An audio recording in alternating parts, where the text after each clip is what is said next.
Dialogue. Whew, all right, here we go.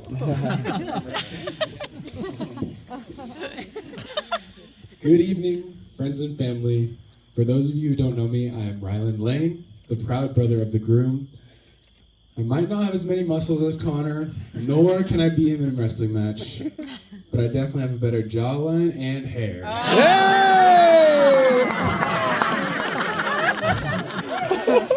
It's an honor to be standing here today as the best man. Our parents made us share rooms for years, so you all know I have some dirt on me.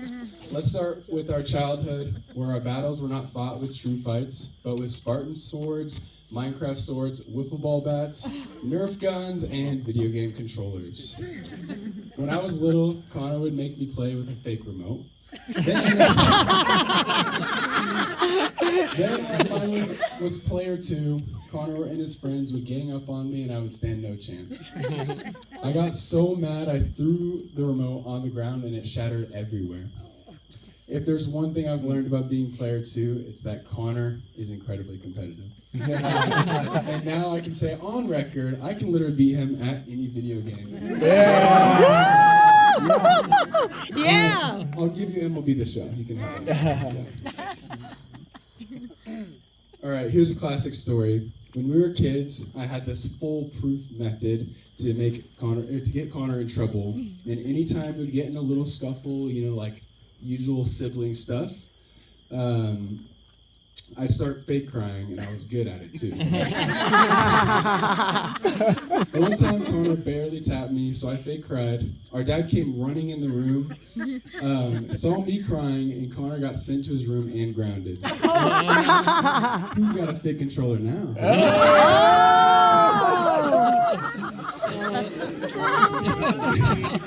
So I popped my head into the room with my fake tears and went, nah, nah, nah, nah, nah. Of course, Connor eventually caught on and started telling on me, but it was worth celebrating my Oscar-worthy performance. Speaking of sharing a room, I can't count the number of times we drew a line down the middle. On his side, it was a mess. Being Connor's brother means knowing his quirks, and let me tell you, McKenna, you're in for quite the encounter. First off, there's the twitching and teeth grinding at night. You'll get used to it though, but it might feel like you're experiencing a small earthquake. Then there's the sneezing. I don't know what it is, but when Connor sneezes, the whole neighborhood knows about it. Yes. It's like living with a human air horn. And let's not forget about how touchy Connor is. If you're in a 10-foot radius to Connor, prepare for a random hug or arm around your shoulder. Connor, your loving soul.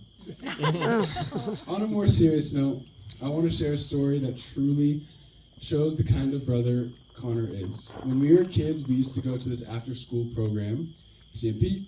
One day I found myself in a very unfortunate situation. Let's just say my pants had an accident. I was so embarrassed and didn't know what to do, but somehow Connor, with his keen sense of smell, figured out what had happened before anyone else did. Without a word, he quietly led me to the bathroom, helped me clean up, and made sure no one else knew what would happen. In that moment, I realized just how lucky I was to have a brother to do.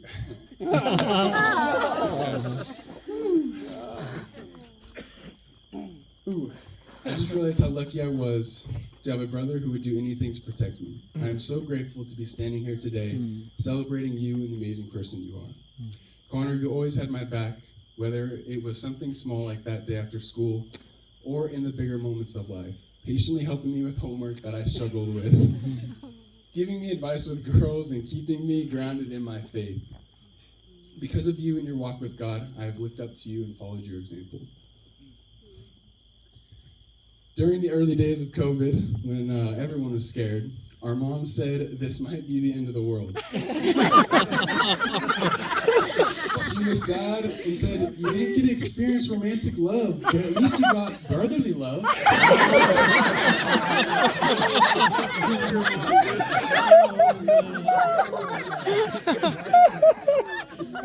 It's true. And at that time, it might have been enough, but I'm happy to say, Connor, you get something even better than brotherly love. You get to marry the love of your life, the one you've chose to be with forever.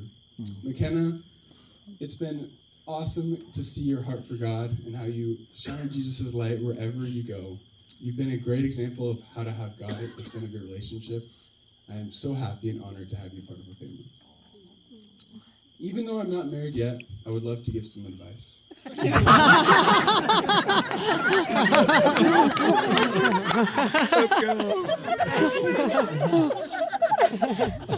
Marriage is about loving each other, not just for the good parts, but for the quirks too, and imperfections.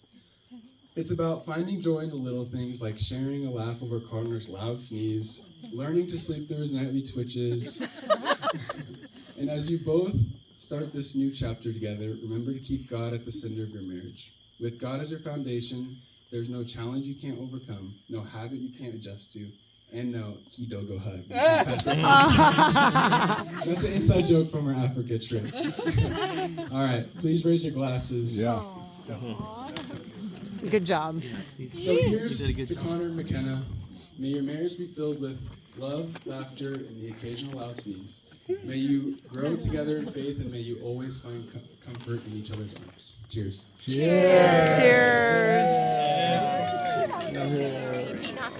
Yeah, he did. That was great. Let's hear it for Riley. That was a great show. I'm glad I don't have to follow that up. But McKenna's best friend, Paige.